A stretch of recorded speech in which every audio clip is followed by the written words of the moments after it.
10 past 9 on the M1, wet bitumen, cones and wands, and a torch waving you into the RBT lane. Servo flowers on the passenger seat, still in their sleeve because you're 2 exits from home. Hands at 10 and 2, license out before he asks. You blow, and it comes back clear. And then the second officer, the quiet one who's been walking your rear plate, reaches through the window and says it like he's asking for the salt. Do us a favour, mate. Hand me your keys. Not a charge, not a question. A trained line with a job to do. And in New South Wales, the power behind it only wakes up if an officer forms an opinion you're under the influence.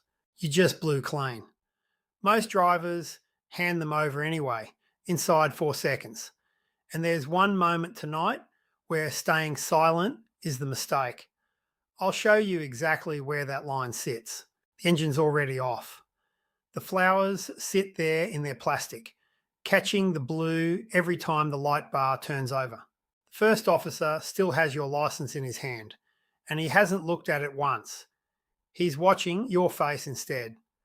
The second one's palm is out, open, patient.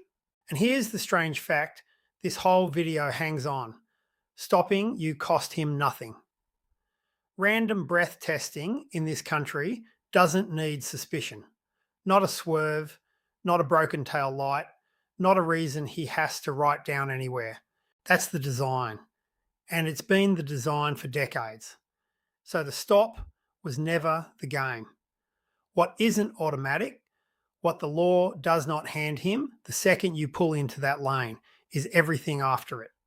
Your keys, your answers, your consent, the inside of your car.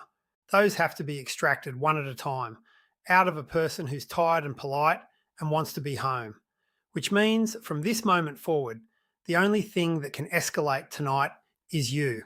6 lines get said at Australian windows. Every one of them is a request wearing the clothes of an order. The palm is still out. You haven't moved yet, and the not moving feels rude. And that feeling is doing more work right now than any law in the country. So let me be clear about the stakes, because they're bigger than a late night. The line becomes a handover. The handover becomes a conversation, because now you're a man explaining himself. The conversation becomes notes, and the notes become a courtroom, months from now, where the very first exhibit is something you said on wet gravel at 9 at night while trying to be helpful. That's the ladder. 4 rungs, and you climb the first one for free. So here's the promise. By the end of this, you'll have 1 sentence, 3 short beats. That closes all 6 of those lines at the same time. And it works whether you're in a car, on a bike, or standing on a footpath. Quick word before we go further. No invented career here, no credentials claimed. This is plain English Australian law, checked against the statutes, and every section I name is listed in the description so you can read it yourself tonight. And the scale of this is real. The Bureau of Crime Statistics and Research reported that in 2018, New South Wales Police issued 120,000 move-on directions and carried out 250,000 person and vehicle searches. That's the machine idling behind one open palm. But before anything you can decline, the short list of what you can't. None of this next part is optional, and you'll always get it straight on this channel. You stop when you're directed to stop. You produce your license. You give your name and your address. You blow into the tube, and if a saliva swab is put to you, you take that too. Random breath testing and oral fluid testing need no suspicion at all, and refusing either one is treated about as seriously as failing it. That's a separate charge from anything else happening tonight, and it lands on people who have had nothing to drink. And you comply with lawful directions using your body, out of the car if you're told, standing where you're told, hands easy and visible. Because hindering police in New South Wales runs up to 12 months and around $1,100 under Section 546C of the Crimes Act. In Victoria, it's Section 51(2) of the Summary Offences Act, 60 penalty units or 6 months. In Queensland, it's Section 790 of the Police Powers and Responsibilities Act. So hear this plainly, because it's the load-bearing sentence of this channel. There are no magic words. Anyone selling you a script that makes police disappear is selling you a worse night than the one you're already having. The musts are short, fixed, finished in about 90 seconds. Do us a favour, mate. Hand me your keys. Line 1, and it's the loudest, because it takes something physical. What it's actually doing is taking control of the vehicle before anything else is decided. And it's framed as a courtesy, so that saying no feels like starting a fight. Now the law, precisely. In New South Wales, that power lives in Section 148E of the Road Transport Act 2013, and it only exists where an officer is of the opinion that the driver is under the influence of alcohol or another drug.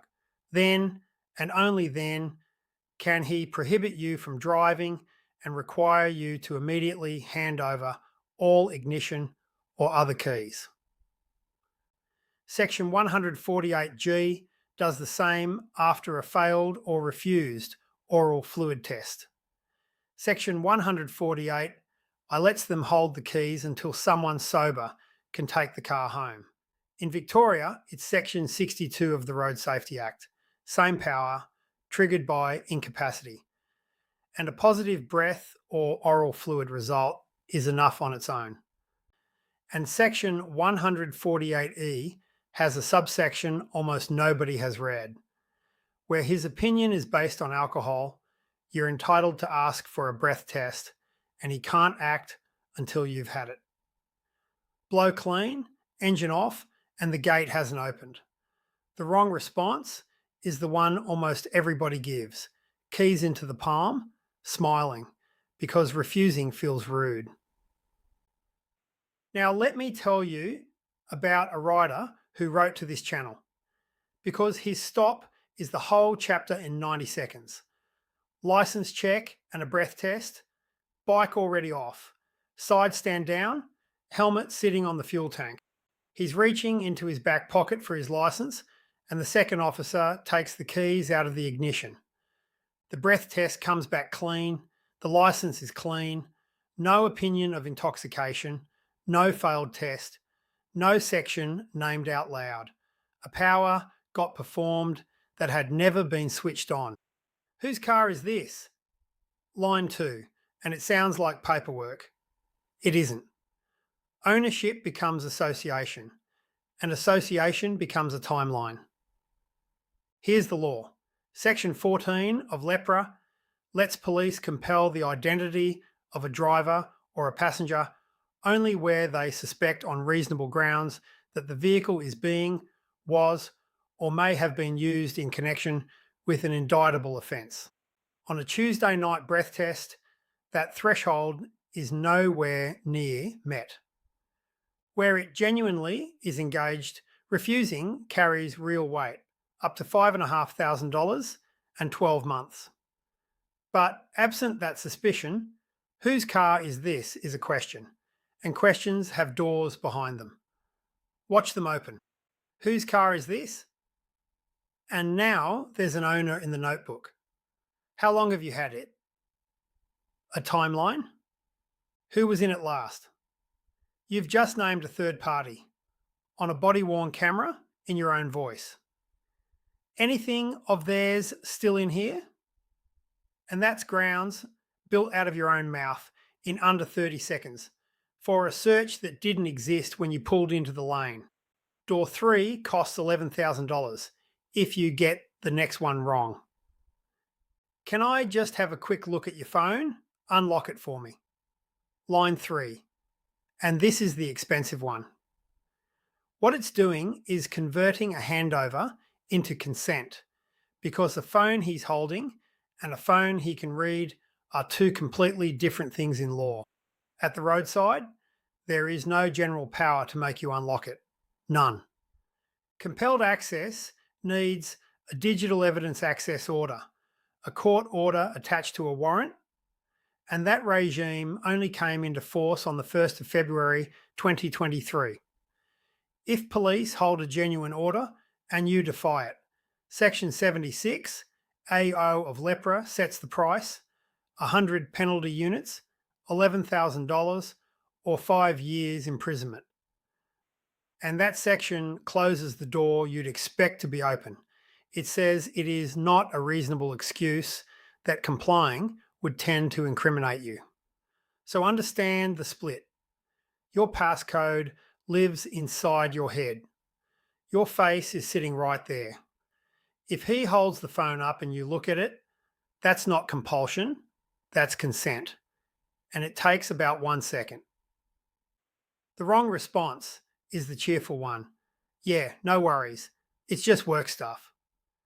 Now everything on that phone is in play, and you handed it over to prove you had nothing to hide. And if you hesitate on that one, line 4 is already loaded. You seem pretty nervous, mate. You're shaking. Line 4, and it's the one that turns your own body into evidence. What it's doing is manufacturing grounds for a warrantless search out of the way you're standing. Here's the standard it has to clear. Reasonable suspicion, as Australian courts have defined it, is less than a belief, but more than a mere possibility. And it has to rest on some factual basis that exists at the moment the officer acts. Nervousness on its own doesn't reach it. Neither does a record on its own. Everybody is nervous at a roadside stop at night. Talk, and the notes read nervous, over-explaining. Go stone cold silent and stare at the wheel, and they read evasive, uncooperative. The account gets written either way. The only variable is whether you feed it. So there's a third way, which is exactly why line 5 wants your phone pointed at the ground. Turn the camera off.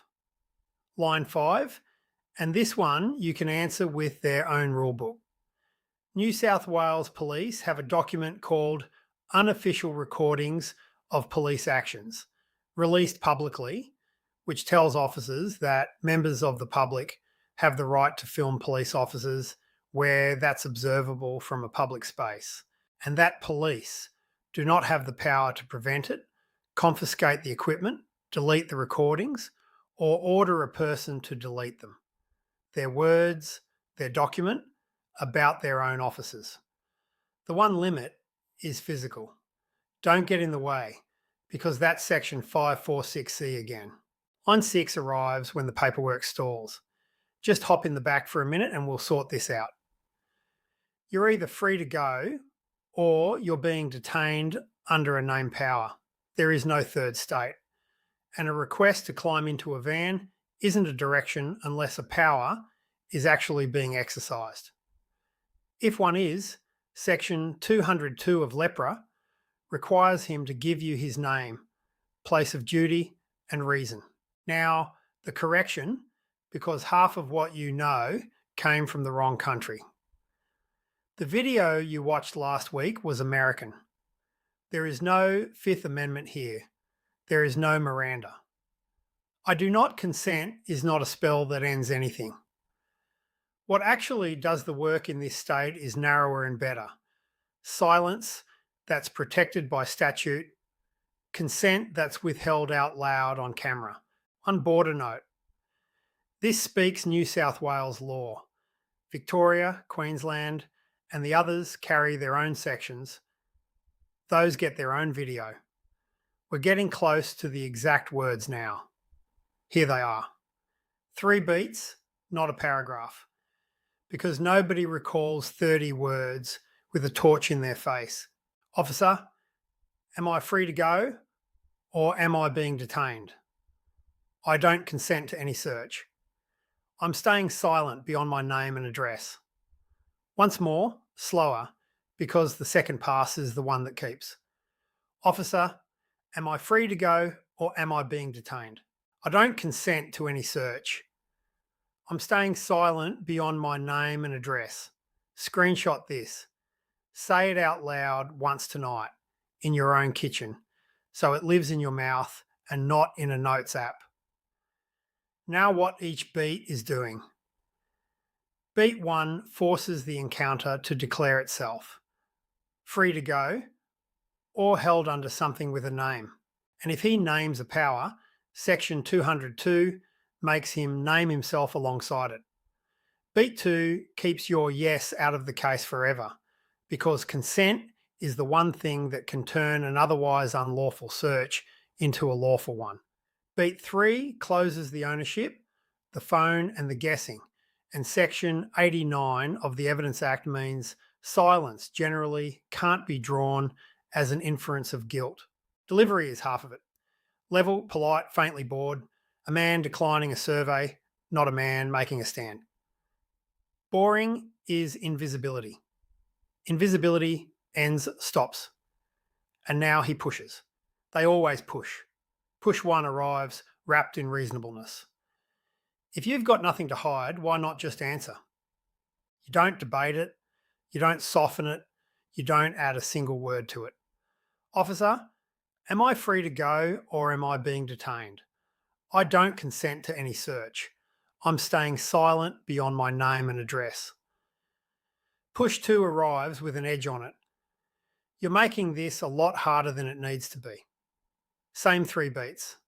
Same flat tone. That's the 3rd time you've heard it, which was the point.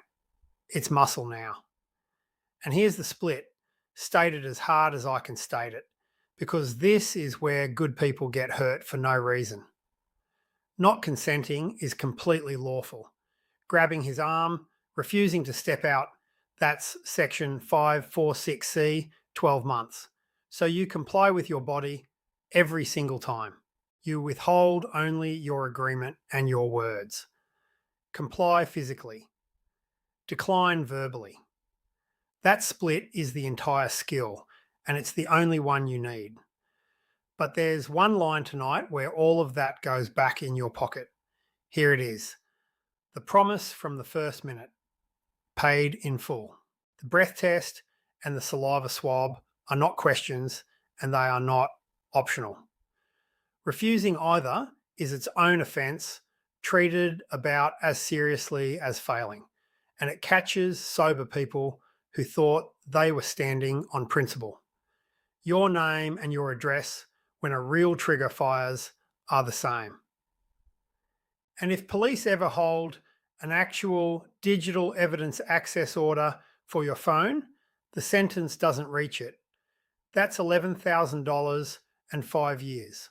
Now, the aftermath, because this is where it's actually won. Before you drive off, ask under section 202, name, place of duty, reason. Then sit in your own driveway with the engine ticking cool and write it all down while it's fresh. The time, the words he used, the order things happened in, and whether the breath test passed. Sign it, date it. Signed notes at 9:30, beat a memory 11 months later. Request body-worn footage through a lawyer. Complaints go to the Law Enforcement Conduct Commission. And Section 138 of the Evidence Act means improperly obtained evidence stays out unless the desirability of admitting it outweighs the undesirability of how it was got.